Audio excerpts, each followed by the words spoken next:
But first, what I want to start off with is, did anybody have any like problems with the homework from last week? Did you guys do okay?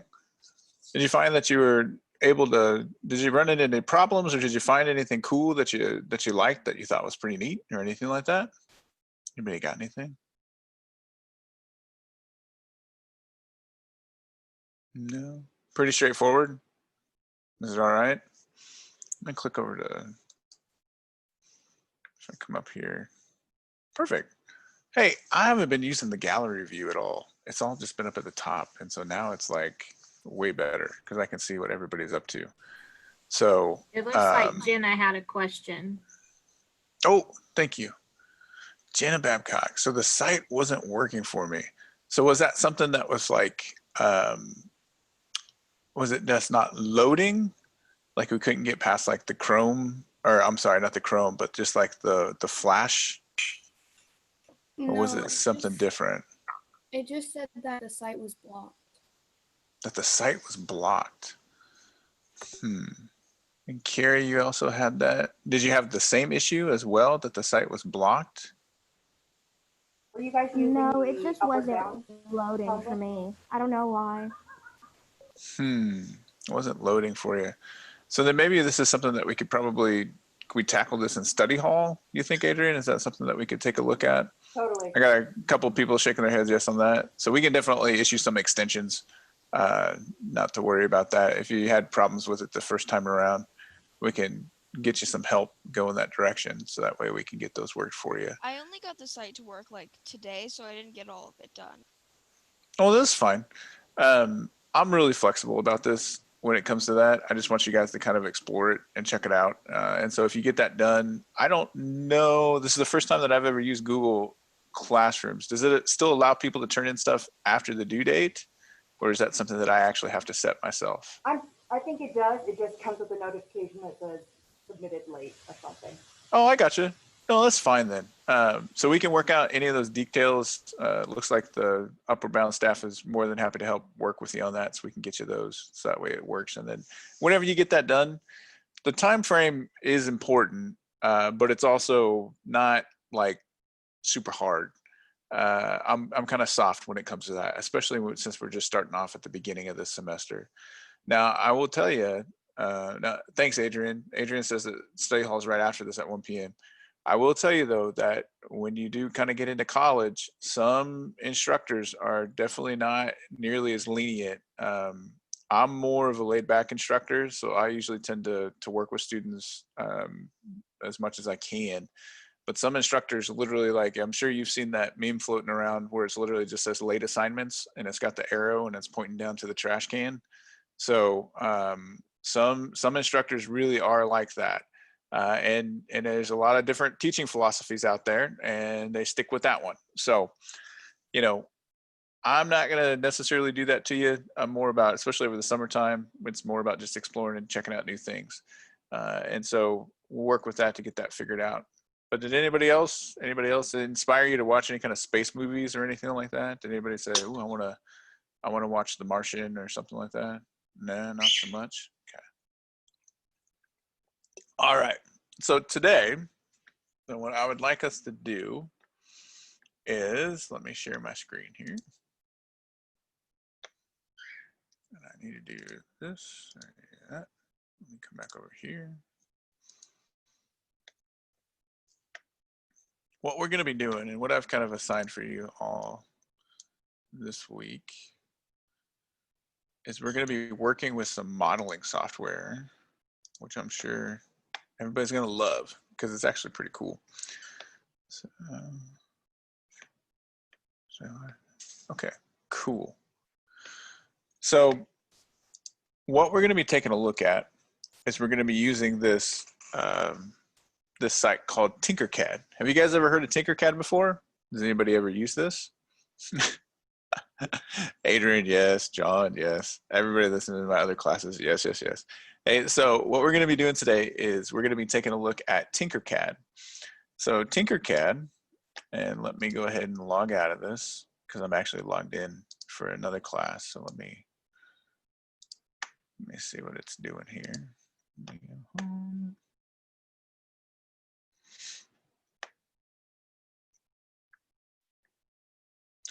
Tinkercad is going to be a, it's going to be a computer animated drafting or computer assisted drafting program. So that's where the CAD type of stuff comes in. And it's really kind of made to be user friendly. And what it's going to allow you to do is design things in 3D. So this is what their website looks like. So this is what you should be seeing. It does not require you to download anything to your computer. So this is all web-based. So this is all stuff that's up in the cloud. So when you log in, you're logging into a server that has all the information or the resources that are available for you. So it doesn't matter what computer you're on, you can always log into Tinkercad and then be able to use that as long as you have an internet connection. So this is what we're going to be doing. So I'd like you guys to go ahead and join now. And we don't have necessarily a class for you to do. So what you're going to be doing is creating a personal account.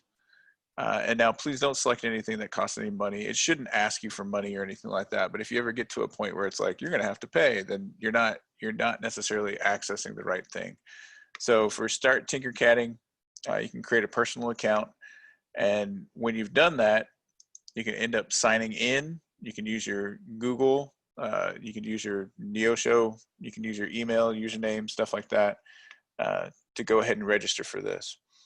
I'm going to go ahead and sign in. And I think that my information is saved. We'll see if it forces me to do it. That's fine. Let's see here. And then I've already got my password saved. So I'm going to say sign in.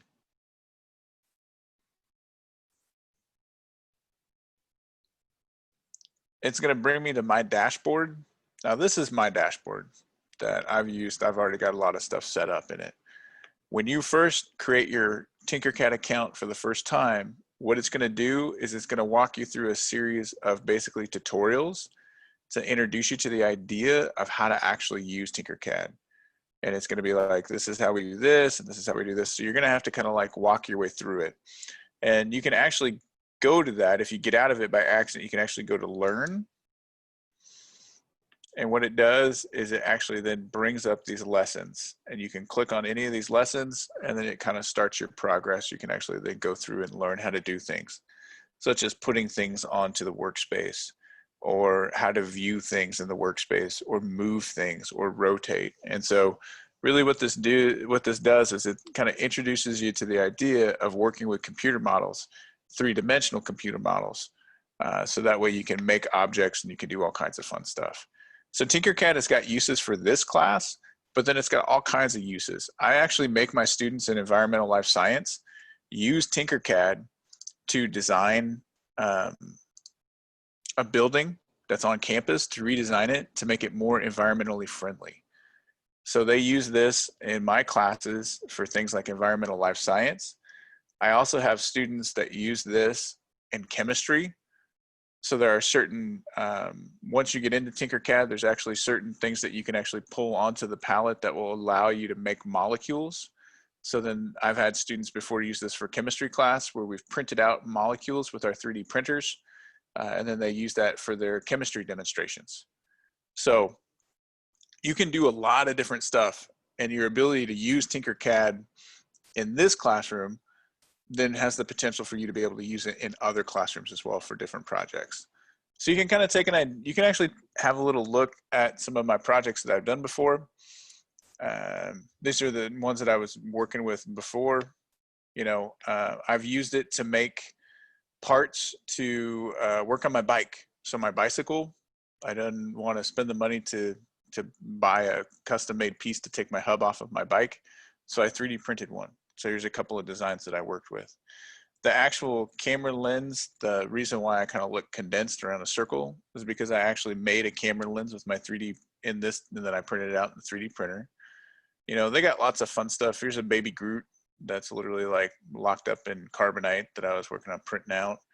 I believe that this one, tinker this, I think this one is, I think this is a respirator style mask that I actually printed out for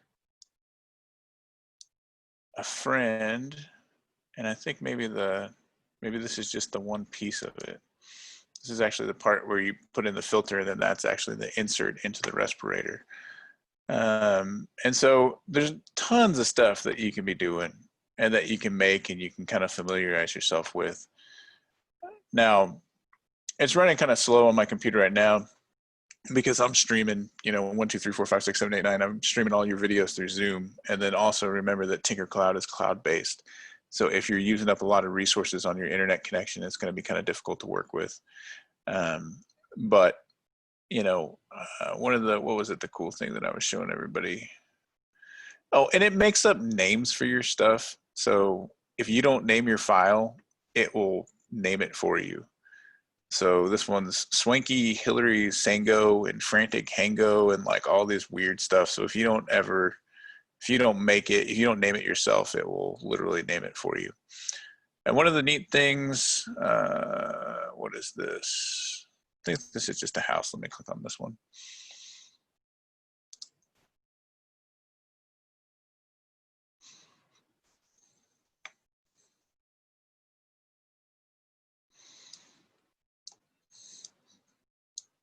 So this looks to be like a house with a plant. One of the neat things with Tinkercad is that, let me see if I can move this a little bit.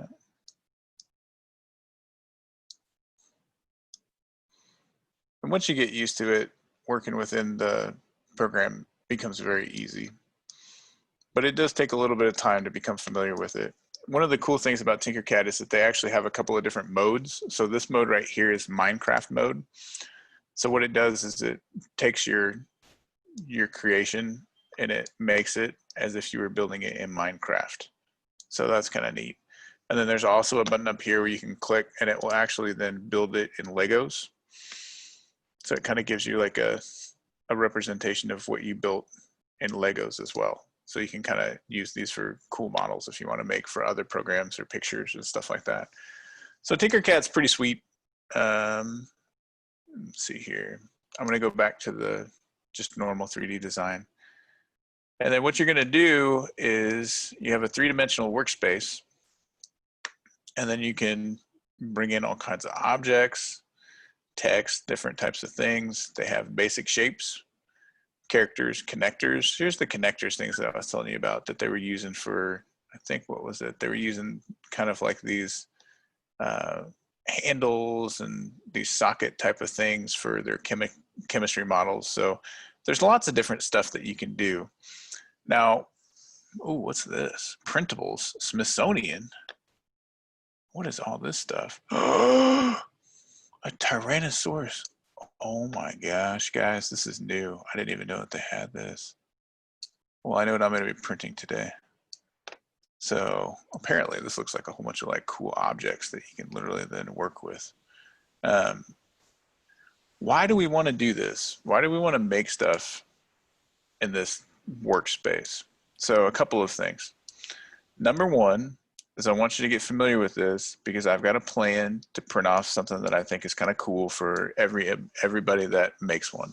So for my classes that I've assigned this assignment to, I'm going to end up seeing if I can't, this should be relatively easy. I should be able to print off using the 3D printer that I actually have at my house. So I've got a 3D printer that's over there and I can print off stuff that you guys basically send me the files. So I've got an idea of what I'd like you to make. And then when you send me those files, I can get them printed off and then I can get them back to Adrian and John and the Upward Bound crew, so that at the end of the summertime, you can receive a 3D printed printout of what you made in Tinkercad. So you'll make it in Tinkercad, you'll send me the file or you'll attach it to the classroom thing.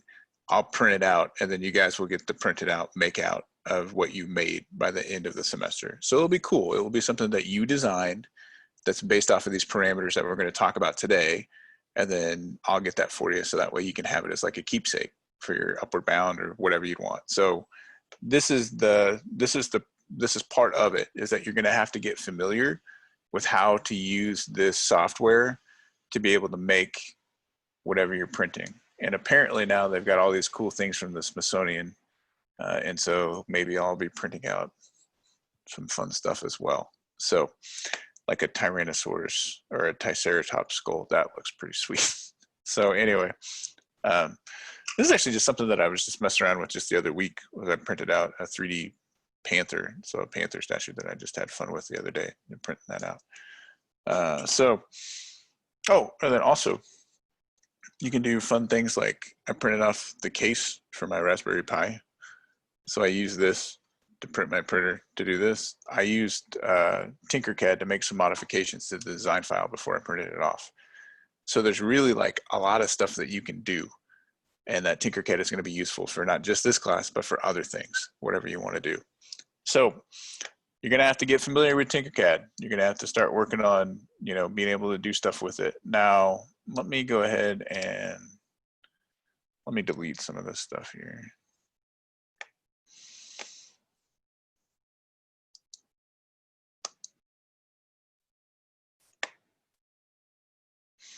One of the things that we're going to be looking at this week is what I want you to be focusing on is we're going to be concentrating on this idea of scale, ratios, comparisons, and then understanding objects not just in a two-dimensional X and Y, but how they fit together in a three-dimensional setup.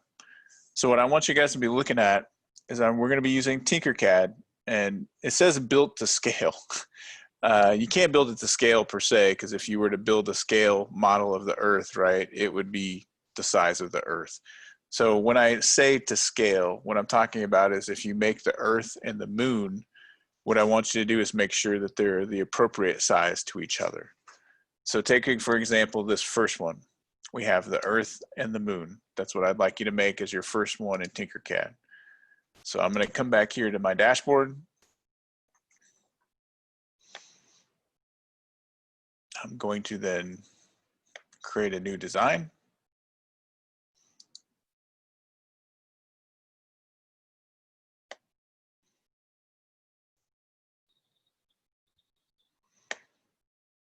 Notice how it just auto names this. I'm going to change the name to Earth Moon model.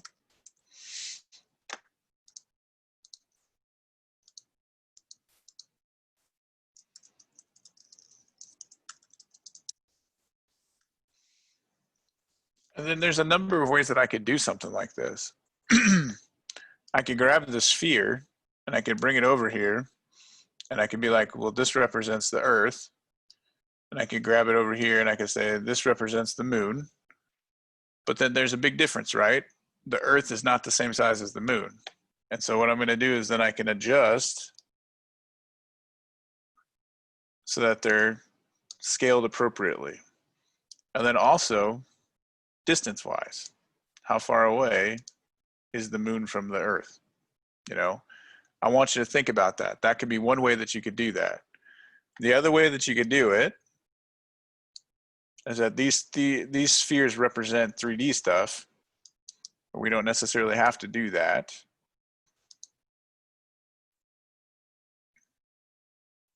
We could do something like this, where I pull over a cylinder here, and then I'm going to change this so that it's not very thick at all.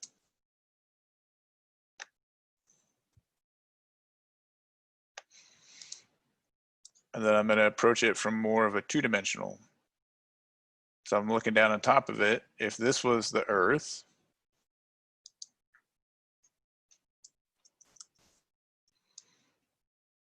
I could then make a moon.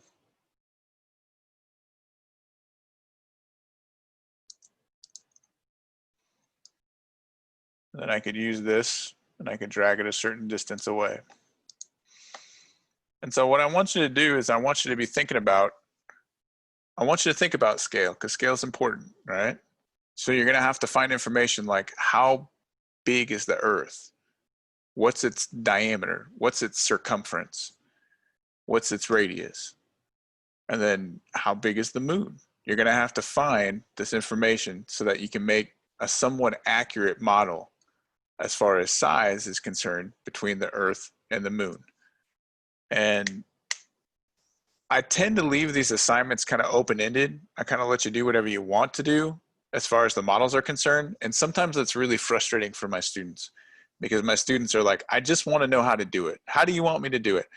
I want you to look at the information and then I want you to come up with something that you think would be fun. You know, if I did something like this for me after I got it done, I probably couldn't help myself. And I'd probably incorporate some other things to kind of make it look like the continents. But that's just me, and you don't have to do that.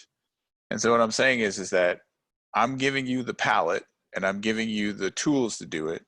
How you do it, as long as the scale is somewhat accurate, that's all that I want you to, that's all that I'm really considering this one to be on the checkoff for the points. So you can do it however you want. I'm just more concerned with, does the scale appropriately match up approximately about the, you know, and so don't overthink it. There's an acronym KISS. When we talk about it in science, what we're going to use it as is keep it simple, silly. You don't want to overcomplicate it. You want to make something that's simple so that you can get your information across or your points across in that sense. All right. So I want you to use Tinkercad to come up with some of these models. So if I come back over here, you know, I want you to make a model of the Earth and the Moon. I want you to model just the inner planets. I want you to, another one of just the outer planets. And then for the last one, it's kind of putting everything together. I want basically a model of our solar system, focusing on the planets. Now, when you do the inner planets and the outer planets and the everything, you do not have to include the moon. So I just want you to focus just on the planets themselves. So you don't have to include the moon there, okay? And so this is what I want you guys to focus on working on. And I think that this will probably be enough of an assignment for you, because especially if you've never used Tinkercad before, you know, just kind of making your own models in that sense, this might be enough for you this first time around for this next week.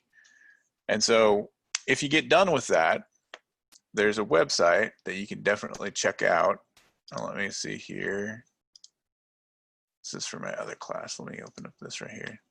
There's another website that's literally called Thingiverse. And this is actually a collection of 3D stuff that people build. So if you build it in Tinkercad, you can literally post your models. Actually, this is the one that I just built the other day. So this one right here, the Panther origami, that's literally the one that I just built the other day. So I downloaded it, threw it on the printer, printed it off. That looks super cool, by the way. You like that? I can make you one for your office if you like. So, yes, please. so it's, you know, this is actually a website where people, whatever their models they make, they can put them on here and share with everybody. And then you can print them off with your 3D printer. So they got all kinds of stuff. So if you want to search around and see things, or even if you wanted to look for designs, if we did solar system, oh, that's a cool way of doing it. So then they modeled the solar system like that. This is pretty neat too. You know, there's lots of different ideas that you can kind of get from stuff like this. You can understand size-wise, or where they're at. So, you know, use this for inspiration if you'd like. You know, as long as it's not a direct copy off of what I'm seeing here, you know, which would be pretty easy to tell. You know, feel free to take a look at this stuff. And, you know, Thingiverse has got all kinds of cool stuff in it, so you can check it out. And then you can always download these models and you can actually upload them to Tinkercad and you can mess around with them. So it's fun to do that as well if you're looking for something custom, something fun to make.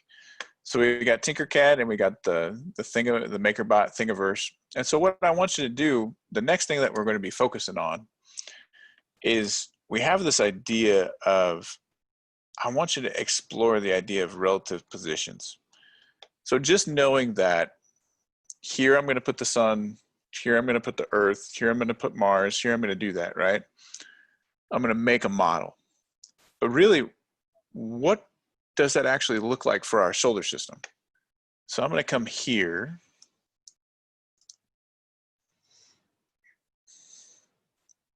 And this gives you the relative position of the planets for a particular date in history. So let's go to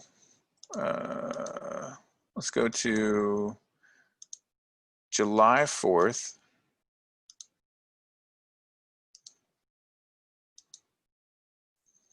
And let's see if it'll go back far enough. 1776, right? There you go. So if you wanted to go back to Independence Day, 1776, this is where the position of Earth is relative to Mercury, relative to the Sun, relative to Venus, relative to Mars.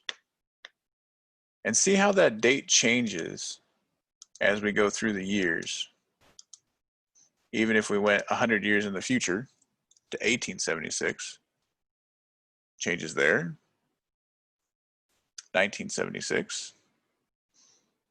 If we want to look into the future, we could go to 2076. And so this kind of brings me back to that project that we were talking about, right?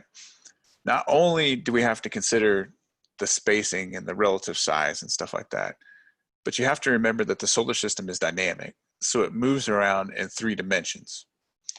Now, what I would like you to do for your project when it comes to the 3D printed part is I would like you to pick a date that is significant to you, okay?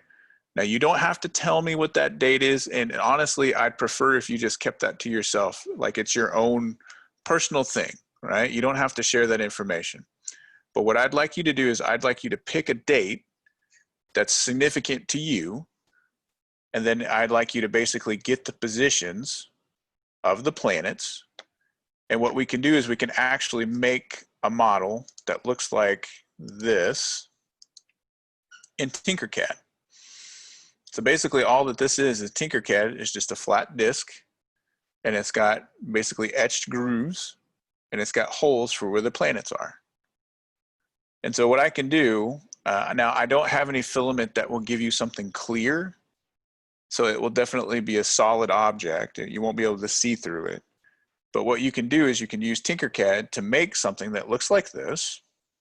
And honestly, when I tell you about that, you know, we could have something just as simple as this. And then what you can do is you can actually come down here to a tube. Now let me adjust this here for a second. This is just an example of what I'm talking about. If we made this, and let's see if I can do this quickly. If we made this 5 millimeters high, and we made this 3 millimeters,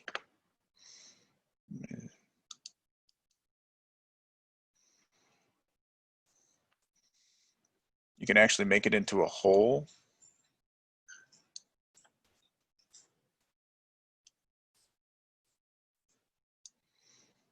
And if I put this over top of the other one,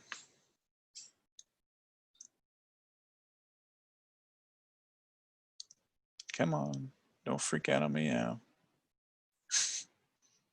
All right, there you go.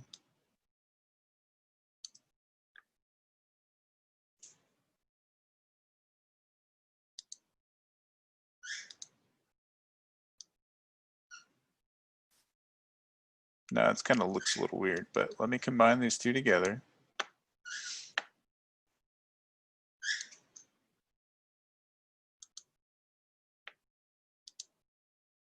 Notice how there's now an indentation.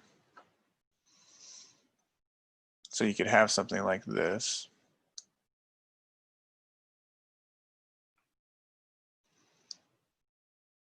So when you print it out, there'll be depth, and you'll actually be able to see a ring.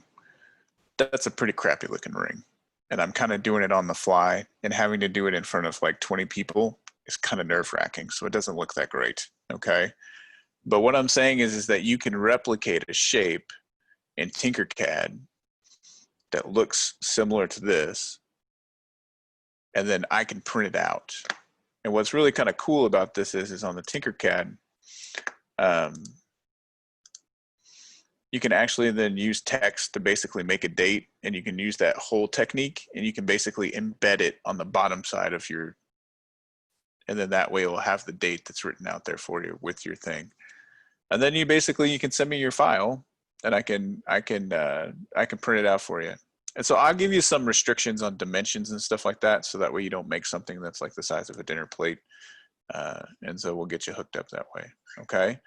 So what I would like you to do then is I want you to explore this first part. I want you to get comfortable with Tinkercad, and then I want you to take a look at trying to make these models on your own. And then I want you to basically use this to give you kind of an idea of, you know, what kind of cool, whatever date you pick, you know, where these are. Now you can do the whole solar system. You can do just the inner planets. It's up to you. You can do whatever. I want this part to be a fun project for you. And so you can use this model to kind of help decide, because really this is to scale. And so this is really where everything else is. So if you wanted it to be accurate to scale, you're going to have to print something that's pretty big, or to make those little ones really small. And so this is what we find on the Etsy site, right? And then this is what we got, you know. What I'm trying to really get you guys to, and gals to consider here is just, number one, how do we represent data? How do we represent things in 2-dimensional space, 3-dimensional space, and then kind of give you, let's see. Sure. Chart. Yeah, you should be able to access that. If you click on this one right here, it says in the sky.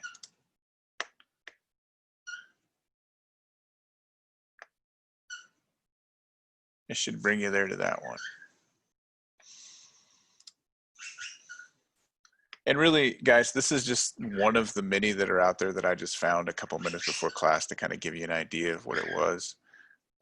And so, you know, this definitely isn't the only one that's out there that you'd be able to use. But this one's listed in the homework. Oh my God, Bob. I take it, can you hear the bird? He's going a little crazy.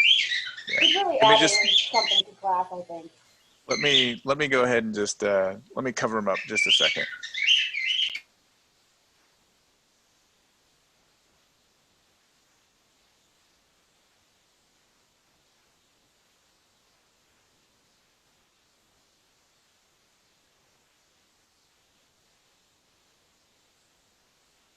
My cat won't leave me alone. Lucky. Wish I was with my cat. I'll uncover him as soon as we get done with class. He's a good guy. I like him. He has 2 cockatiels. Awesome. And so really, I want you to work on these first, so that way you get a feel for Tinkercad. And then you can pick your date to kind of give you an idea of where things are. And then you can work on, you know, if you got enough time, you can work on that. And one of the things that I wanted to show you guys today as we finish out class here is that I want to just kind of go over, well, not that. Let me go back over here.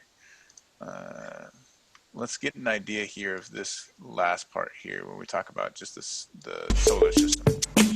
Hi, it's Paul Anderson, and this is Disciplinary Core Idea ESS 1B. It's on the Earth and the solar system.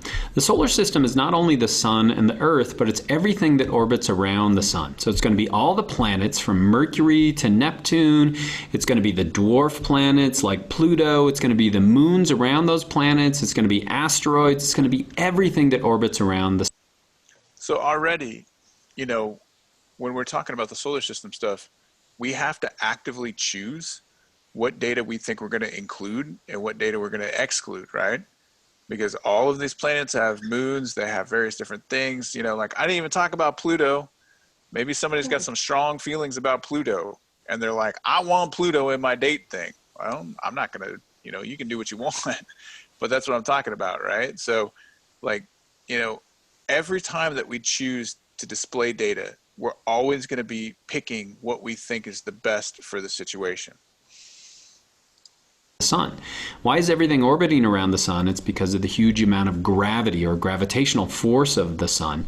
And that gravity led to the formation of the solar system as well. So we think it used to be just a massive disk made up of dust, and gravity pulled those dust particles together. They became bigger and bigger and bigger, eventually formed the sun at the center and the planets around that. And they're still in orbit around the sun. Now, we used to think that the Earth was at the center of the solar system, but a number of scientists like Galileo, Tycho Brahe, and Kepler allowed us to understand what's really going on. And Kepler's laws explain how the solar system works. He basically had 3 laws. The first one is that the orbits of planets around the sun are elliptical. And the second law is kind of drawn right here. The idea is that in a given period of time, the objects are going to move and sweep out an equal area over time. And so when you're closer, so a planet is going to kind of move around the Earth like this, as it gets closer to the sun, it's actually going to go faster, and it's going to go slower when it's further away.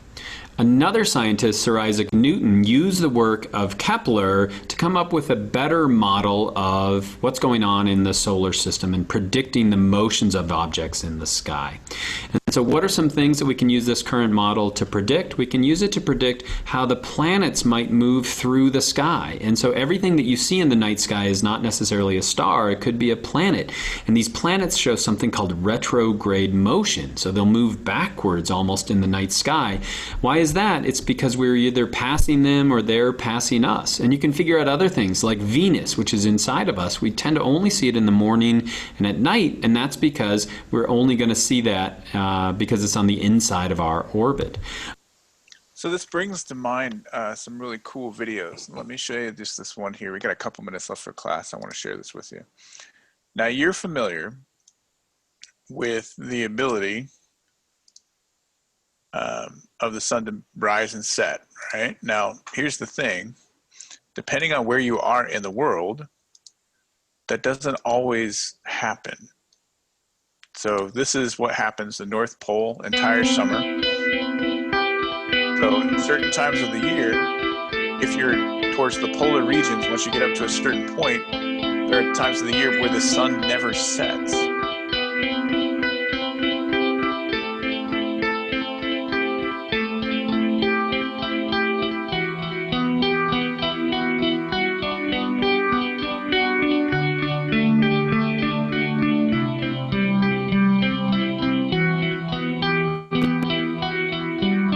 So wouldn't that be trippy to be able to be somewhere on the planet and have literally the sun go through its regular procession through the sky, but it never sets? So it's 1 o'clock in the morning and it's like 2 o'clock in the afternoon. It's not dark at all. And so there are certain places even on the planet that are going to experience differences when it comes to what we see in the sky relative to the position of it.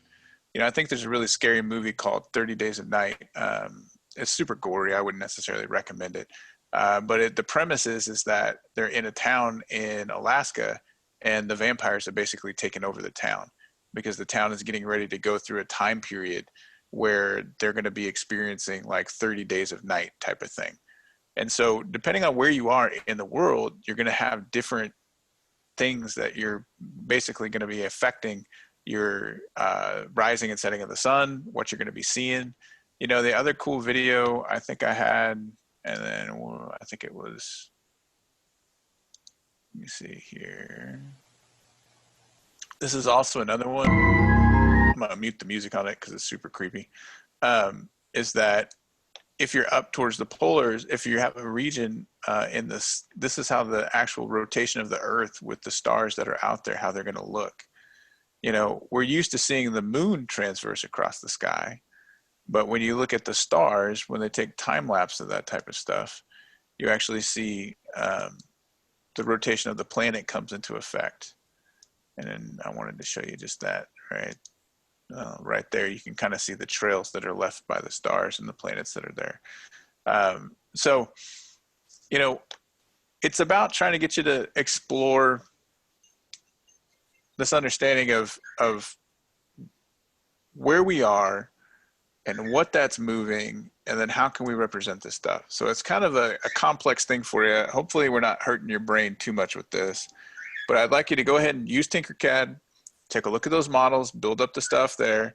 And then if you've got time, go ahead and pick a date. Use that, use that, one of those websites I suggested there, or you can find your own, but to pick a date and kind of then work on Tinkercad, making your own model. And then I can see about getting those printed out for you guys. So that way you can have like a little keepsake for Upward Bound that would be special to you. So I think we're gonna hook up the individuals that had trouble with the first assignment in the next study hall, which is coming up at 1 o'clock. And if anybody's got any questions, you can let me know. Otherwise, I will say have a good one, and I'll get to grading your work that was due today. Thanks, everybody. I appreciate it. Have a good weekend.